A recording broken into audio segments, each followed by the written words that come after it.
জি বাংলার জনপ্রিয় একটি ধারাবাহিক হলো কার কাছে কই মনের কথা। এই ধারাবাহিকের মুখ্য চরিত্র হলো শিমুল। শিমুল আর পাঁচটা চরিত্রের মতো অবলা নয়, সে সবলা। এই চরিত্র দেখে দর্শকরা বেশ খুশি হয়েছিলেন, কিন্তু সাম্প্রতিক প্রোমো প্রকাশ পেতেই শিমুলের উপর ক্ষুব্ধ হচ্ছেন দর্শকরা। ধারাবাহিক যারা দেখেন তারা জানেনই মিথ্যাভাবে শিমুলকে ফাঁসানো হয়েছে।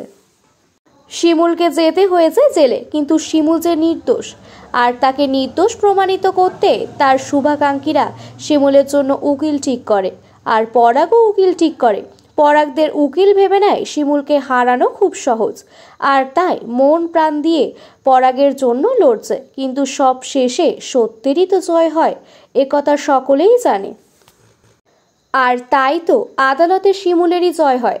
শিমুলের কোনো দোষ নেই, যা দোষ ওই পরাগের। শিমুল নির্দোষ প্রমাণিত হতেই মধুবালা দেবীও তাকে বরণ করে ঘরে তুলতে চায়, কিন্তু শিমুল তা চায় না। সে ব্যাগপত্র নিয়ে বেরিয়ে যায়, আর তখনই পরাগ হাতটা টেনে ধরে।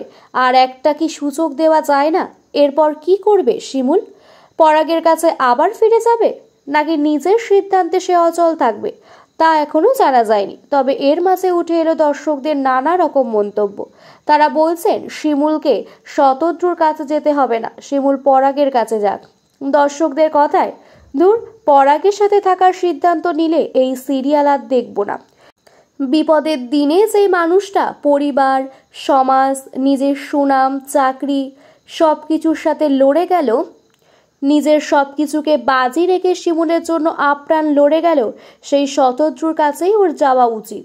এসব পাল্টিবাজদের ছেড়ে শতদ্রুর সাথে এত বড় অন্যায় শিমুল করলে একদম বাজে দেখাবে বিষয়টা।